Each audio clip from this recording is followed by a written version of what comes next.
The one and only Darian Weems. What's going on, man? Nice to meet you, brother. Good to meet you as well, man.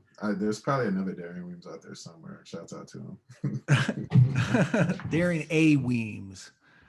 Yep. Actually, A. Weems. My mom and pops couldn't decide on a middle name, so they both gave me one. Ironically, they both started with an A. So, fun Really? factoid headed in. Yeah. Okay. All right. So I see that you got the professional podcast set up. We were starting to talk about it a little bit off air, man. I want to say I am taken aback at how professional it looks, and also you're kind of putting me to shame right now, bro. So Am I? Don't, bro. Don't feel that way because you know I do work in entertainment also, and kind of started a production company with some friends of mine, and so this is all stuff that I'm super familiar with, and so it's a lot easier for me to like. I had a lot of this equipment just kind of already, right? So don't put a lot on it. Don't put a lot on it. yeah, no big deal. Yeah. No big deal. So you mentioned that you do a lot of creative work. I know when I got your info over for the booking, it said, um, creator, and then you had played at Oregon and everything like that. What are you doing creatively? Well, me and some of my high school buddies kind of started this production company. We actually got a development deal for a show at Warner Brothers, our subsidiary of Warner Brothers, called Stage 13, for a real estate show. It's an unscripted show. And really, my whole thing coming in was like, you know, learning about the business and stuff. And I'm really starting to kind of like dive into writing, kind of as a craft and as a career. And that's kind of where a lot of my energy is focused at, as well as like any kind of development stuff that we're doing for a lot of our unscripted projects. So like we're pitching some stuff right now. So just good old LA creator, producing, writing, doing my thing. Beautiful. So have you always been creative, like growing up? I know you're a hell of a football player, but when you were a kid, what did that look like?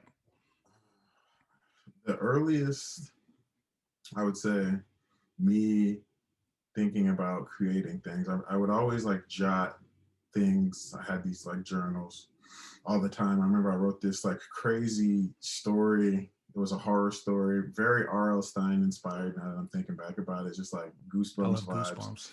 And you know, like I grew up in a house where like my grandfather kind of was a songwriter, and so that's how he made a living at parts of his life. And so it's just, I'm around it, and it's stuff that interests me.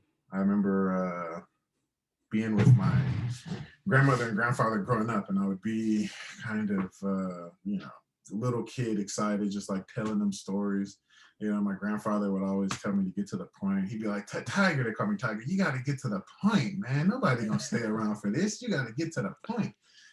So it's kind of something that's always been there. Like in college, I studied English literature as one of my majors, and so I've just been trending this way for a while. So yeah. Did you play any other sports growing up, or was it just football for you? I played basketball was my first love.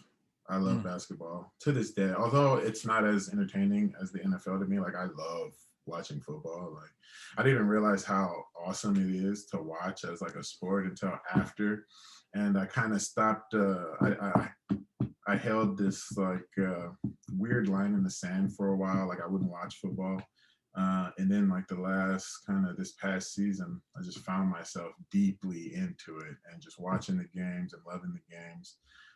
But I did a little track and field growing up. I threw the shot put. I got third place in state when I was in the ninth grade in Louisiana. Um, and played a little bit of basketball. I got dunked on and stuff though. Like I was bad at basketball, really bad at basketball. Same. I got dunked on one time. We were doing a teacher, like it was a faculty student basketball game in middle school, and I was in Mhm. sixth grade. And I was tall too. I was like 6'2" in sixth grade. And the teachers, we were like, we're gonna kick their ass. Like this is gonna be easy. We had a bunch of athletes out there, and so one of the teachers brought like their son that was like a JUCO 6'6" basketball player, man. And I didn't think We got caught on a fast break, man, and I went up with him, and he punched on me, bro, in front of my whole class, whole school.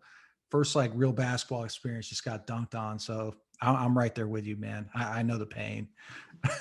Did you keep playing? Did you play a lot of basketball growing up, or was I it? ended up I ended up bailing in ninth grade. The high school I attended, the head coaches were kind of at ends with each other. The football coach wasn't really tight with the baseball, wasn't really tight with the basketball coach, and they kind of ended up pushing me in one direction. And my first love was always football. I was never Right, going to give that up. So, right. how about you? How about did you ended up doing it in ninth grade? You got third in state. After that, you were done with track, or Yeah. So I, growing up, like I was born in LA, and when I was in elementary school, my mom moved us to New Orleans, and we lived out there until after Hurricane Katrina. And so when I was in New Orleans, I did a little basketball, did a little bit of track and field. And after Hurricane Katrina, I came back here. I went to Taft, Tea House, shouts out to Tea House. And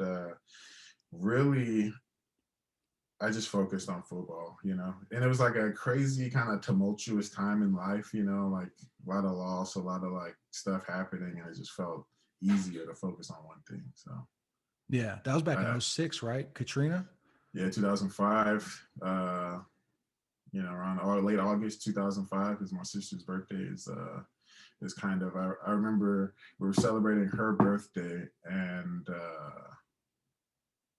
we were in a hotel in somewhere in Mississippi, just kind of watching this thing hit. And that was like the first time we realized, like, oh, we may not be able to go home, right? And you have to kind of start like making those plans. So yeah, late August '05. Did your parents have to go back and settle anything with the home you guys were living in? Like, was there like maximum damage on that? Ironically enough, the place we lived in the city is the highest part of the city, right? And it was super ghetto back then, and super like it, stuff happened. And now that place is seen as kind of like this gold zone, and there's fucking coffee shop. Can I curse on here? Sorry. There's Yeah. coffee Okay. shops, or there's fucking coffee shops, and all white people walking their dogs and shit. And so it's just like a completely different vibe. But they went back there. I would say, August this thing hits. I would say by like mid September, or no, early September, because it was around my birthday, like the 4th or 5th. We were in Los Angeles. We had to drive here straight. Didn't have any clothes or anything. No money. Like someone had to give us some money at a gas station to kind of get us to keep us going. And I would say probably around the like 5th to the 10th, like my mom and them had to go back and kind of check the house, and that's when we realized that that was a really great place to own a home at the time. So Wow. yeah. So when do you think, if it's the case at all, when do you think that you fell in love with football? And did you fall in love with football? Because you ended up being damn successful at it. Super loved it. And to this day, I love it. Um, I remember growing up in Louisiana, and I would watch like LSU Tigers play. You know what I'm saying? I would watch kind of like some of the classics that they would have, where they would have like the best team from Alabama play the best team in Louisiana. And, you know, just watching like hard fought football, just freak athletes. I was like, oh man, this is cool. This is super cool. And I really fell in love with it like once I started playing it, and once you realize that it's like a family, and it's this place where you can like, where you can give all your energy to, that's going to give you something back. Because if you're like a young black kid coming from a certain place, like all the places that are available for you to give that energy to aren't going to give you something positive back. And so just like that, and the camaraderie, and just like the desire to be good at something, really made me fall in love with it. And I love it, and went to the NFL and fell in love with just like the craft of offensive linemen, and just like all the little ways you get better. And obviously there was like like I played for the Cowboys, and we had just like a historically good offensive line, and just being a part of that room and preparing with those guys and doing the whole thing. We had a great coach who, he'll probably be in the Hall of Fame one day as an offensive line coach. Like this, it was just a good environment to be around, and it just made me love it even more and be that much more appreciative of it. So, you ever think about coaching when you got done? I know a lot of people, a lot of football players end up going back. yeah, so I do a little stuff at my high school. I was gonna coach them full time, and then kind of COVID happened, and I was kind of expecting for the season to be over at a certain time, and I planned for some for some different things to be happening around this time of the year. So we're trying to work out kind of how I can best like add value to them. While also like not needing to be there as like a full-time coach, because that's kind of a lot for all the things I have going on. So, but Absolutely. I love giving back to kids in that way, because like I've been around some of the best offensive linemen, right, of the last at least decade, like this century, right, and I've got stuff to give, and it's nice to kind of give that away, but it's got to happen kind of in a way that doesn't destroy me also. So. Yeah, absolutely. That's awesome that you're giving back, man. That's one of the things that I dearly, dearly miss about coaching myself is the impact that you have on youth, which is another kind. I mean, it's a big part of the reason why I ended up starting this podcast to try and, impact them in my own way, just kind of how like you're doing, not so hands-on anymore, but the giving back part, man, the family aspect of it. I'm same vibe right with you. Big part of the reason why I ended up falling in love with the game in the first place. Right. So with you ended up playing at Oregon. Correct me if I'm wrong. You ended up being a high school All-American. Shouts out, yep. Offense Yeah, defense bowl. yeah. Was that the Army Bowl or was that? No, it was rivals.com. Do you know? Yeah, It's like yeah, it was like a recruiting publication when I was coming up. They had a pretty big online presence, and we played in. It was like their inaugural kind of all-star game, and they like Cam Newton played in that game, Des Bryant played in that game, Earl Thomas played in that game, Carlos Dunlap. Like it was kind of a crazy game, like lots of that's like just crazy play. Like the whole time Cam Newton's like playing everybody his highlight tape on the bus and shit. Like just hilarious. Like Des is like going off on somebody. Like just what a perfect like environment. I loved it. It was a good time. yeah. That's awesome. But what a star-studded event that must have been. So, with you playing in the NFL, what do you feel like? Do you feel like you accomplished everything that you wanted to as a player? Do you feel like, you ended up walking away with the game with everything that you wanted out of it? Yeah, more or less. Like I remember my senior year of college, I didn't think I had a chance to play in the NFL. Like I was kind of more, leaning towards and trying to figure out like what my next move was going to be after college, and kind of like trying to find an entry level job. And I remember my college coach first pulling me aside and saying like, "Hey, dude, like you can still play. Like there's still a little bit left in your story." And then I was blessed enough, I had an agent. His name's Mook Williams, and he he flies out and he kind of just lays it out for me. He says, you got a shot. I mean, it's worth taking the shot if you've got the shot, dude. And so took the shot. I was able to I was on practice squad my first year, most of my first year, and then I was active for most of the time after that. And again, I always took it as like, man, what a blessing it is to be here, and how cool it is, and wow. And I actually kind of stopped playing because I knew I wanted to do some of these other things that I'm doing right now, and I just felt as though football wouldn't allow me to do that in the long term. Right? Like I got a really bad concussion my last year, and I just remember like not being able to think how I usually think, and not being able to process information in the ways that I'm accustomed to processing information, and that shit really scared me. And kind of put some stuff into perspective. Like I want kids and stuff, and I was like, I'm not gonna be a Hall of Famer, so maybe I should take this blessing for what it is. And get off onto that next perspective. So yeah. Who was the first person that you told you were going to retire, and how'd they react? I like asking this question because I usually get some pretty wild answers.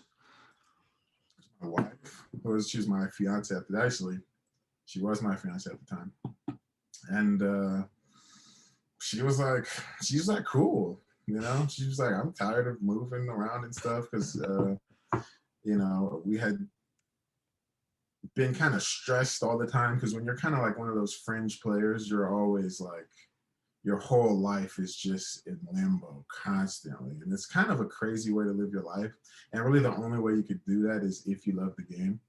Mm. And she did not love the game. And so, having that level of inconsistency, could be difficult. Then I told my agent, and at the time too, we had just, I don't know if you're like a big online and stuff, but Gary Vee, he's like, big business personality. And he bought our agency. And so I remember kind of telling my agent Mook, and then I talked to AJ, who's Gary's brother, and he tells me, dude, I completely get it. Like, no one should do anything that they're kind of not into anymore, especially play football. And so, uh, you know, and I told all my friends and stuff, and we laughed about certain stuff, and moved on. So it was actually kind of a, you know, yeah, it was a good process. So. You kind of circling back a little bit. A question just popped into my head. You mentioned that you were an English lit major. Is that what you ended up graduating as? Because I got a Yep, follow up question English. after that. Yeah, English, and had double majored in that and sociology. So What's your favorite book that you've ever read? I'm trying to put these young guys onto some reading material. for what though? Like, Just one favorite. Just what's the first thing that just jumps in your head? Like, so man, you should read this. first thing that popped in my head was a lifetime of observations on and off the court, John Wooden. Um, Oh, like legendary if you're trying to build a life grounded on principles on some level, and mm, it's very rooted in sports, but those are like lifelong lessons, right? mm, um there's another book, or it's kind of like a autobiography. This satirist, his name's Robert Crump, and he was kind of an illustrator, kind of like the mid-century, I would say, and he was super critical of society and our norms, and so I love that book also. And then kind of my favorite piece of fiction is really like anything Toni Morrison, or there's a really good book by a guy named Kurt Vonnegut. It's called Slaughterhouse Five. Super whimsical, super like fun story, but really grounded and rooted in like these human issues. So you ever thought about writing a book yourself? a novel book, yeah, all the time. Like as my craft as becoming a screenwriter is kind of like what I've been most focused on, and writing a screenplay versus writing anything else is like wildly different. Um, and it takes such an attention to detail and such an attention to how screenwriting as a thing works that it's kind of where I've been focusing most of my attention. But in the future, like I'd love to kind of write a weird like offensive line manifesto, Yes. stuff like that. So You mentioned screenwriting. What's your process look like for writing? Because I've always been curious as to what a professional looks like. I would not.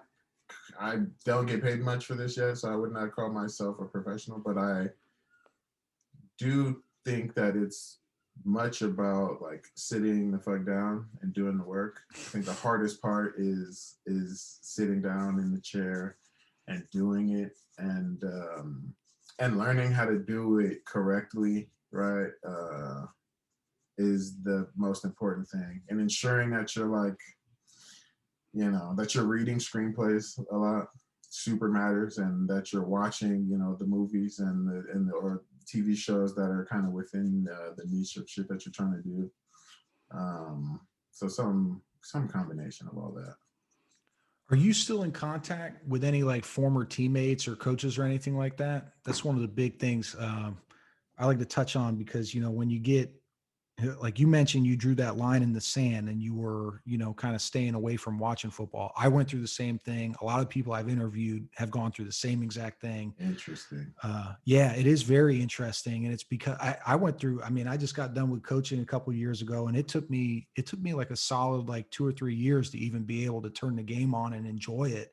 And now, like Mhm. you said, now with the level of knowledge that I know, probably not at the level but I love it. Like I love the game. I see the details in it. I love watching it and just being a fan and sitting back and cracking a beer and just watching it Mhm. with some friends or something. But um, for you, like, do you feel like okay? So back to the question: are you still in communication with anyone? Because as far as that transition or retirement, um, I found that it's helped me a lot to stay in contact with people that I went through similar things. Mhm. Have gone through the same life experiences. Is that the same for you? Yeah, I mean, anyone who I'm cool with, I'm cool with. Like that's a lifelong thing. And so I Mm, text guys all the time. They text me sometime. One of my best friends actually still plays. He played for the Browns this past year. His name's Malcolm Smith, Super Bowl MVP. Super Bowl whenever the Seattle Seahawks put a walloping on the Denver Broncos in I can't remember the name of that stadium up there, but and so I talk to him a lot. I talk to, guys that I played with in college and in a little bit in the pros. And, there's much that thing of just being able to lean on someone else and talk to someone, even about football. Like sometimes you just need to indulge yourself. Like, oh man, did you see like blah, blah, blah, right? right. And having someone who's there who can like speak to that helps a lot. Like, oh yeah, man, that was crazy. Like, yeah, the way they bracketed, oh yeah, that was a crazy double team. Like these guys, the O line's balling today, right? And just Yeah. being able to do that with people definitely helps. And really anywhere in life, like I think it's more just about being able to connect to people and have conversation just about anything, right? If you're feeling fragile, for lack of a better word, right? But like being able to kind of lean on someone and have a conversation about anything. So. Did you end up having to go through a mourning period like after you got done with football? Like I know you said it was your choice to retire. You got the concussion. You said, "Hey, like, this is it for me." Do you feel like even though it was a voluntary decision that you kind of had that time period of, damn, like, or were You you know with your that, creative stuff, you just jump right into it? yeah, like that did not happen to me. Like me and my wife actually joke about it sometimes because I spent very little time after I made that decision, like thinking about the decision, thinking about football really in general. It was just like my mind kind of flipped over. And now thinking about it, it feels like a different lifetime. It feels like something that happened in the vague past that I can't recall, right? In a strange way. Um, but yeah, I didn't deal with that. I was very much focused on like learning about investing and learning about telling stories within the Hollywood system. So and that's a lot. That's a lot to bite off. So there's not much time to be spent lamenting. So What what's your impression of the Hollywood system as you've gotten into it? Because I mean, being from Florida, I think I've spent like a weekend in California, but I've always been interested is what does that look like from the inside to you? It's got to be cutthroat. it's a business. It's a business. And it's an important business too. Like people need stories, people need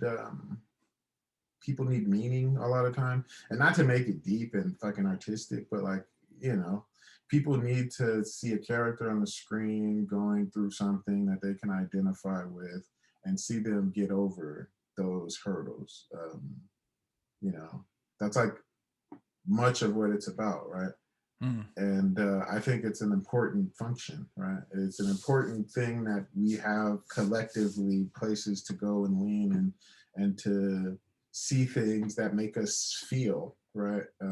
Whatever that is, whatever those emotions are. Sometimes it's like, it's a love story and it makes you feel like romance and longing and passion. And then sometimes it's like an apocalyptic thriller and you're like, oh shit, and shit's blowing up and like stuff's happening, and it's like Yeah.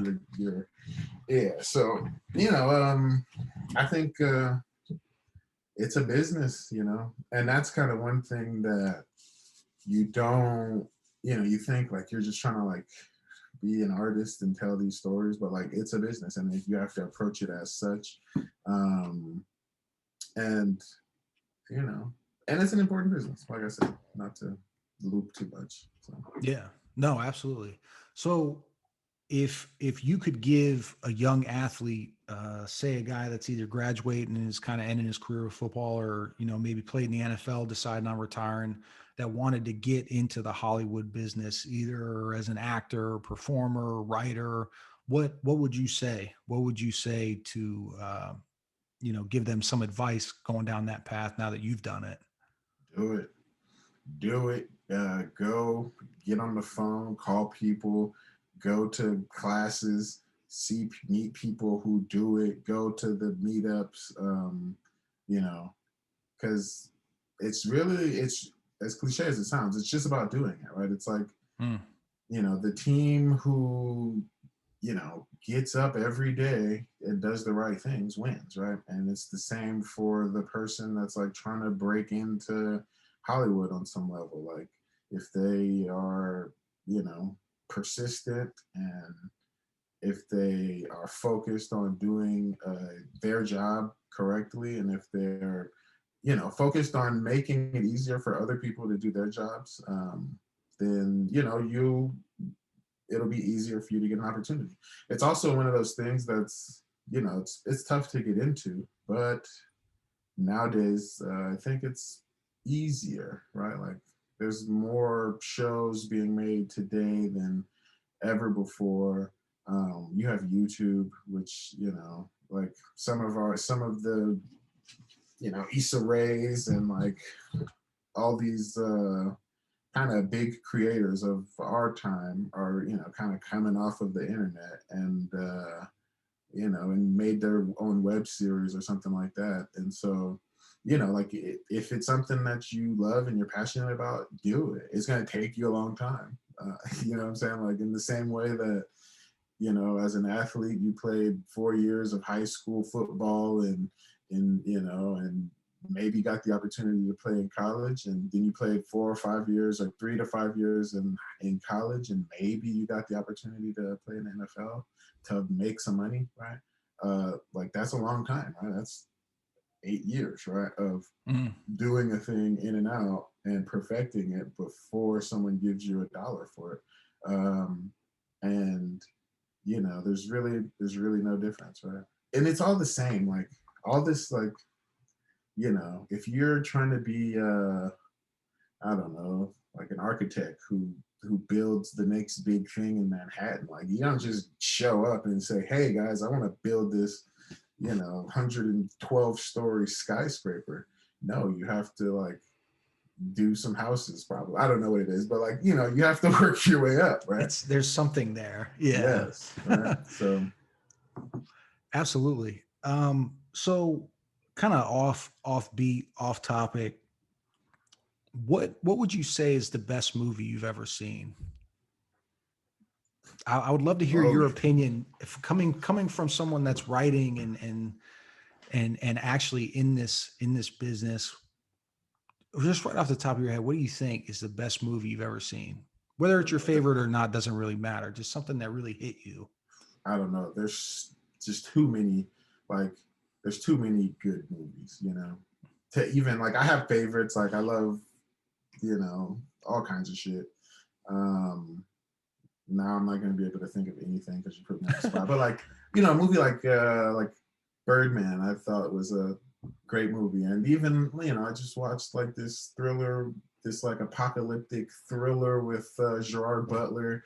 It's not really my type of movie, but like it was a good movie. It gave you what you came for. My heart was pumping, shit blew up. Like, oh, cool, like Yes. that.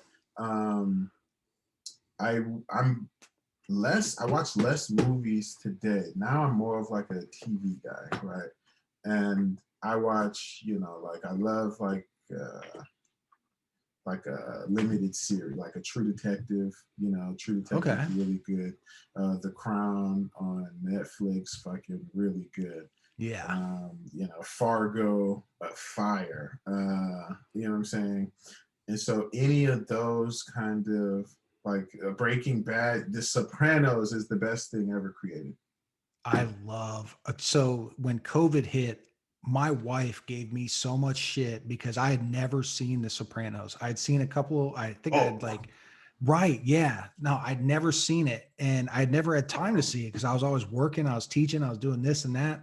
COVID hits, I'm working from home. She said, you guys sit, she was pregnant at the time. She was like, you guys sit your ass down. We're going to watch this whole thing. She'd seen it like 2 or 3 times. yeah. When I tell you, man, I was so consumed. It was such a Mhm. good, when you watch a really good show and all of a sudden, like you start talking with like an Italian accent and you start feeling like I want meatballs, I want pasta. You know what I mean? Like Right. it hit me like that. It was like, I was thinking about it's one of those shows where it's like even when I'm not doing anything, now I'm like wearing wife beaters around the house and shit. And like you know what I'm For saying? sure. Like it hit me deep, like in that like lizard brain. Like Yeah, I was dude. so blown away. And then right after that, first time I ever watched Breaking Bad from Stupid start. Yeah, too. Those are dude, that probably show's the two so best. good. Yeah, and the Mad Men. I don't know if you've seen Mad Men. I'm watching it right now. Yeah, it's up there. It's up Yeah, I'm there. watching it right now. It's up there. Yeah. Dude, Yeah, absolutely. funny that you say that. My thing with the Sopranos, I've seen the Sopranos probably 10 times now, like through. I watch it once a year, which is crazy. Um, but when I would watch it, especially before I was like interested in storytelling, at least at a professional level, I would always feel like I would be wrapped up in that story, and like I would walk outside and I'm like, feel like I was about to get whacked or something, like, oh, like I'm part of it, like someone's waiting on me, Johnny Sacks from New York, like they're tripping, like I gotta be ready, right? And yeah, but there's so much good TV now, like it's a genuine golden age of like these hour dramas, and even like these like half hour. Because the thing I'm writing right now is kind of like a half hour dramedy, and so I've been watching like Masters of None and Rami and like Atlanta, and all these kind of like half hour shows that are nice. These things are fire, man. Like Mm. really good. Dave, like the dude who's a rapper, Lil Dicky, like these things are fire, man. And there's just so much good stuff out right now that like you can't even. I can say without a doubt that Sopranos is the greatest thing ever made. And then there's like a Stratus with like a Strata with like Breaking Bad is up there and Mad Men is up there. But there's just so much good stuff that I don't even know if I could break it down. I love The Godfather too. Great movie, great film. The I just Godfather love a good 1, 2, or gangster flick. 3. 1 and 2, mostly. 3 falls off for me, man. Yeah, I think that's kind of the common sentiment is that the third one is not quite on par with the first two. But hell, hard you to do got to that three wrap it times up in a row. somehow. Yeah, Yeah, I mean, yeah, you hit 2 grand slams, and all of a sudden you get a base hit, and people are like, "What the hell yeah, happened?" yeah, for So sure. that's Sure. awesome, though, man. Your passion for movies, man, has got me thinking about going up and watching Mad Men right now. So Oh, I'm please. excited to Where get you to at it. in it? First season, episode 7. Yeah, man, I got my whole journey ahead of me right now. Oh, So yeah, dude. yeah, I'm happy for you. my wife has put me on every good show that I've ever seen. Like she's been so instrumental in getting me into this stuff. So God I love bless it. her. God Yeah, bless her. God bless her for The Sopranos. I feel like everyone should watch The Sopranos in their life. You I know, agree. like it's that good. And the subtext, like how everyone in that show always is saying something and means something else. And that's kind of the thing that I love the most about it. It's like everyone's having conversations at like 3 different levels, right? Like Mm, they're not trying to say anything that would like indict them. They're not trying to say anything that would like get them in trouble with somebody, but they're trying to get something across right. And there's so many like these rare moments in that thing where you know the subtext is just real. And I think that that's like something that happens on a human level all the time in conversation that we don't acknowledge. Like I think especially nowadays everyone thinks everything's so like black and white, but like there's hella gray in there, fam, you know. And I think they do a really good job of like hopping into that muddy area, especially as it kind of pertains to some like just how people communicate. So yeah, that might be I my, give loved. me a second, bro. This is my Okay. Had to take a little break. Had a little cut out there. So as we kind of, I don't want to keep you all night or anything like that. I know you're a busy man, but as we kind of wrap this thing up, I always like to ask this last final question, and it's a little bit of a deeper question, but without any more build up. If you could go back and talk to from the ages of 16 to 18-year-old Darian A. Weems. I'm pronouncing your name right too. I don't want to sound like a yeah, fool that's on good, here. Darian. That's perfect. Okay. If you could go back and talk to 16, 18-year-old Darian A. Weems and give him some advice on what's to come, either with the transition out of football. I know you said it wasn't that hard for you, or anything, any kind of life advice that would help you at this point. What do you think it would be?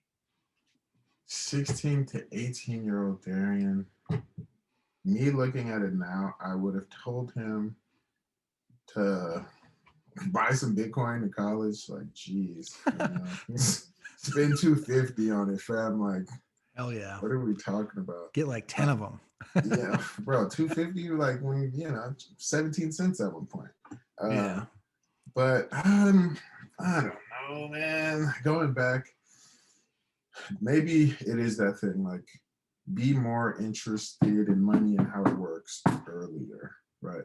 I've never gotten burned or anything, but I left a lot more on the table, not fundamentally understanding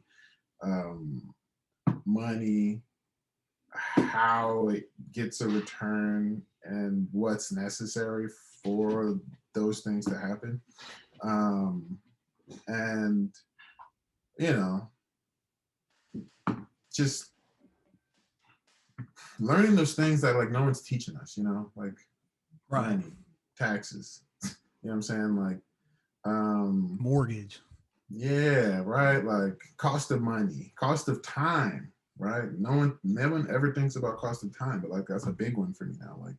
Like, you know, like what is that, you know, if I'm doing some task or something, unless I genuinely love to do that thing, or, you know, it's providing me, you know, some other kind of weird joy, like what's the cost of that time that I'm putting into doing that versus doing something else? Like I was blessed enough to be like one of those people who like didn't care about social media early. Like I deleted Instagram and Twitter and all that kind of like, and I'm back on it now, but like I just, you know, felt like it was having adverse effects on my person. But you know, just like keep your eyes open. And you know what? I think I did a solid job of keeping my eyes open.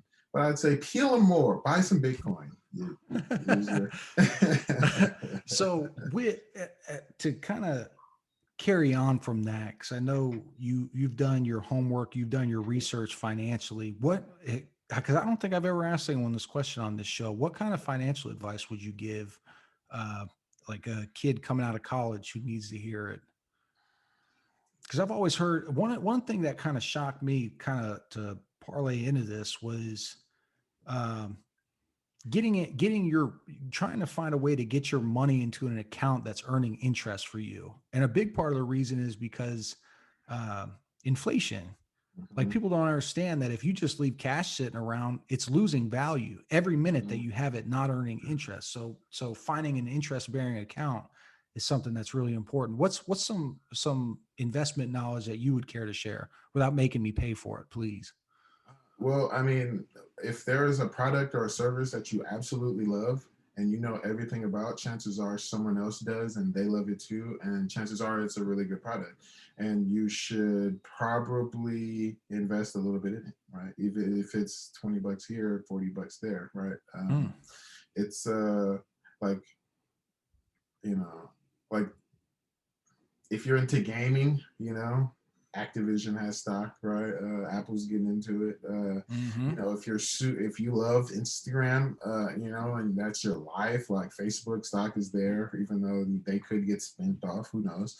Uh, you know, like if you have conviction about something and you love it, chances are it's a good thing, and you should, uh, you know, invest a little bit into it.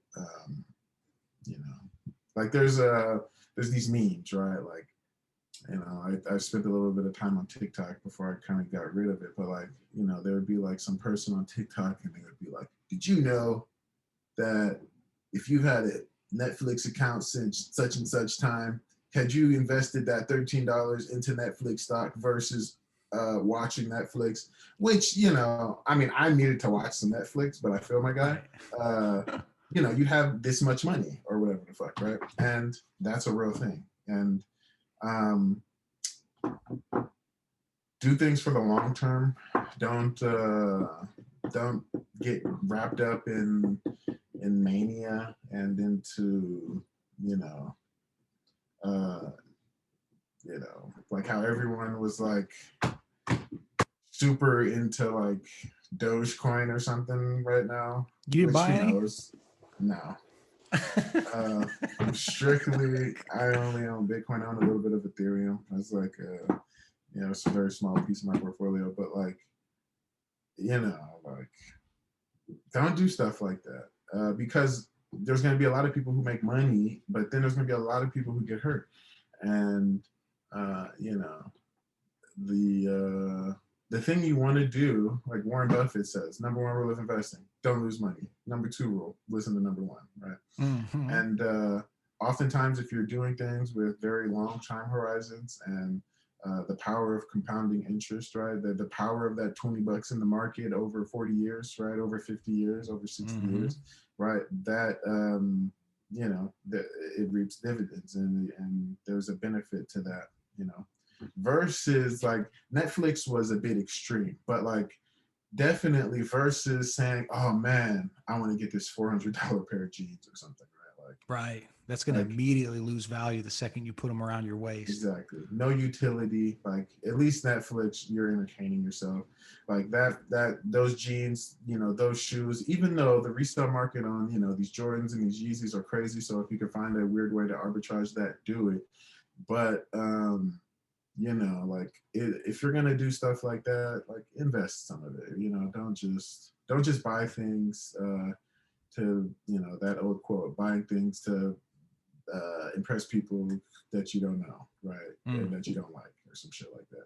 So, you know, just don't get caught up in all of the shit of like being a young person and being a person in general, right? And I've done it, right? I bought some True Religion jeans when I was young. You know, I had a lot of money at the time, but like, you know, I've done that, but I never did things like that when I didn't have as much money, and it could have been better served doing something else with. So, you know, fact, I don't know if that helps, but like, No, definitely it does. Well, it's just the exposure to these ideas with that, you've obviously spent the time in researching and learning about, how to best suit your finances to whatever, your goals are, retirement, whatever, you end up doing. But I didn't know shit coming yeah, out as a 22-year-old coming out of college. I had no idea. I didn't know about a 401k. I didn't know about the stock market. I was like, they're going to take my money. I'm going to put in $100 and it's going to be gone because some rich dude's going to end up robbing me.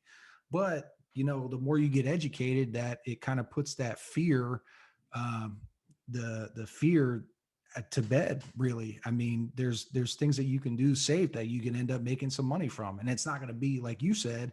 It's not going to be, I throw $100 in and I end up being a millionaire or anything like that. But if you keep putting $100 in, then you'll see. I guess the term for it would be like uh, dollar cost averaging, dollar something cost like averaging. that. There it is. Yeah. Yeah, something like, yeah. So I mean, it's just time in the game, and I really appreciate you dropping that knowledge too, because I feel like if someone hears that that didn't previously know, I feel like that's all great advice. Um, so as we kind of wrap this thing up, man, where can people find you at? What can anyone find any projects or anything that you're doing? Do you even want people to find you? It's crazy. The crazy thing is I live my life in such a non-internet world. Although I do need to start doing more YouTube stuff, man. But like, you know, you can find me. The only place that like I would interact with anyone is on Twitter. My Mm, Instagram account is kind of private. I'll be doing some YouTube stuff soon. Who knows? Yeah, you can see part of my podcast I have with one of my college teammates on there. It's called the Mac and Williams Show. You know, very soon you'll be seeing a flip show with me and my homies flipping houses on it somewhere on the television webs. So when that thing hits, rock with us, watch it. Um, absolutely. so yeah. Do you have a title for it yet? What is we do? And the crazy thing, I feel so terrible. Not hold on.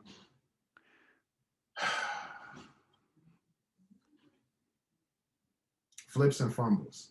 There it is. Oh, okay. Flips and So kind of fumbles. part, yeah, playing with the Flips and fumbles. Yeah, football. because it's me. It's really all my childhood friends. Some of which I started a production company with. Some of which also played in the NFL. My other buddy Malcolm Smith, who, like I said, he played with the Browns this past year. Who had a those guys had a hell of a season, right? Um, They put a whooping on the so Steelers. flips and fumbles. When you see it, check it out. Like Absolutely. us, tweet Flips and us, do fumbles. something. Beautiful work, man. I really appreciate you coming on the show and sharing some knowledge and just talking about your journey and your experience in retirement and a million other things, man. Like you said, time is very valuable, and I appreciate you spending some of your valued time with me. And I look forward to seeing what you're doing in the future, man. Definitely, I want to stay in touch, man, because this is. Uh, I feel like you're going to do some big shit. So. Absolutely, man. I appreciate it. Thanks for having me on. Have a wonderful week. Absolutely. You too, man. Take care.